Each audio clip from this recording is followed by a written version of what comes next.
Ladies and gentlemen, welcome back to the analysis of YOLENO TV. I hope you're well from wherever you're watching this channel.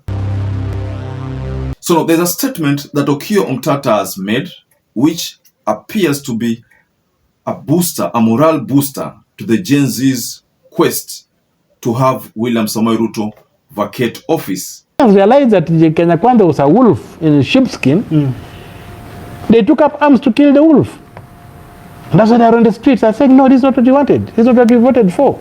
I think basically what is happening is this. The Gen Z do not have, it's not true that the Gen Z don't have a leader. The Gen Z have a leader in the name of the Constitution of Kenya, 2010. And they are pointing out that they implement this constitution. We want to be governed under a constitutional dispensation, not under the whims of men. Yeah.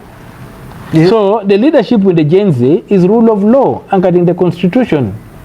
So OMTATA made some very strong points in an interview and even talked about the possibility of the president being jailed in future. Well, OMTATA talked about a scenario where William Ruto had toured South Korea, and he reminded William Ruto that the leaders who were there in that country, most of them have been jailed, because of corruption, because of abuse of office. So OMTATA is very sure that that can take place here in Kenya. Well, that will be the first case. We've never seen a president being convicted here in Kenya.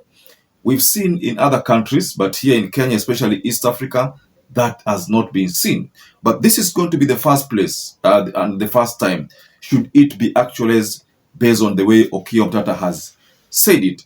So I would like to take you to a video. Before you get there, please like this video. It's so important if you like this video. I'm so grateful for everyone who has been liking our videos. I don't take that for granted. Subscribe to our channel if you've not subscribed before, and to existing subscribers, thank you so much for your support.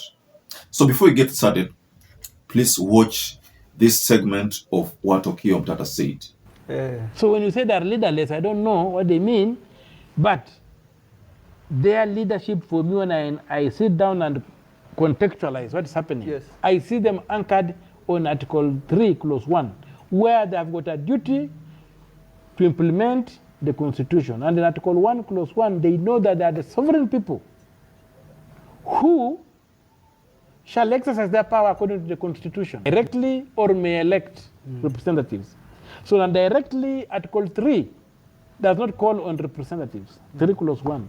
Article 3 Clause 1 calls on each and every person to stand up and defend the Constitution. So when you tell me that people cannot go on the street to defend this Constitution, I don't know what you're saying. Not what you're saying that the law has to be anchored in the Constitution, the Public Order Act, and many, many old acts. And it's a failure of Parliament to align them with the new Constitution. But they still exist in our statute. So it's very important that we make sure that the rule of law is a rule of law anchored in the Constitution, not anchored outside the Constitution. It's very, very, very sad, but I have a very, very low opinion of Ruto. President Ruto is the kind of guy that if he looked into the mirror and the image he sees looking back at him, he will deny it's his image. Into this mirror, I'm seeing a fox. He will not say I'm seeing Ruto. So I've got a very low opinion of what Ruto says. So he's a man who has been telling lies to a point where he believes his own lies. So I don't think it's what. The simplest thing Ruto should have done is say, we are under the rule of law. These are the goons. They are being prosecuted. Yeah. These are the people committing the treason. They want to overthrow the government. They want to do whatever. We are prosecuting them for this. Not a single charge sheet containing the content, what the president keeps on saying, has been displayed in our courts of law. Instead, they are snatching innocent young people from the streets. They continue butchering them. They continue torturing them. But all these things will come back to haunt him. And I remember when he was in Korea, I told President Ruto, before you come back, look at how many presidents in South Korea have gone to jail. Because Ruto is going to jail. It may not happen today, but within 10 years, Ruto will be in jail. Yeah. Based on everything that we've seen. What is happening now and plus what he has done in the past. You know, there are footprints where we are. There are footprints where we are. It's not just by accident that we have got a government made of thieves for thieves by thieves. But the people are now beginning to ask, from 1963, what went wrong? Where did the rain begin beating us? That's the question Gen Z is asking. Why can't we have good governance? How come some people can live so large while others have nothing? And the same people who are living large are not inventors, are not known for any enterprise, they don't own any company or anything. They're just politicians or civil servants that are surviving on our taxes. How come? That some of them are even now richer than the country in terms of balance sheet. I'm saying a caretaker government. We need a caretaker government to come in, not a government of national unity that Mzee Raila and others are trying to craft. A caretaker government, a government which is realized that it has come to power to discharge a certain function, and with a limited timeline, with a limited mandate of organizing a new election, and also the elections being conducted according to the Constitution. Not elections being conducted in a manner that we don't understand where the law comes from. And so this transitional mechanism is what is required, not an extension of the legitimacy of Ruto's power in government. ODM cannot grant Ruto legitimacy. It was taken away because they were also delegitimized. They were part of the parliament that was delegitimized. Yes. Yeah. So they cannot. So Wiper cannot. Who can? First, there is the issue of the mess. You remember the mess, the parliament, when it was stolen. Though there are people who say that was not the real mess, but other people say it was the real mess. Other people are trying to link the fact that that parliament has not received because of the missing mess. So OKIYA OMTATA says the legitimacy of the parliament or the government was taken away the moment the youths invaded parliament, took away with the mess, and even sat on the speaker's seat, and even pretended to be the speaker of the National Assembly. Let's head over to something else. You know, there is a talk of Gen Zs not having a leader. Yes, that is what they said. They said they are leaderless, they are tribeless. Of course, that is the case. But OKIYA OMTATA looks at this narrative differently. That indeed the Gen Zs have a leader. And the leader is the Constitution. And that is what OKIYA OMTATA seems to portray. That the Constitution is the one that is dictating how the Gen Zs should react. But if you look at the call of the Gen Zs, whenever they plan for their demonstrations, they are always saying the rule of law must be followed.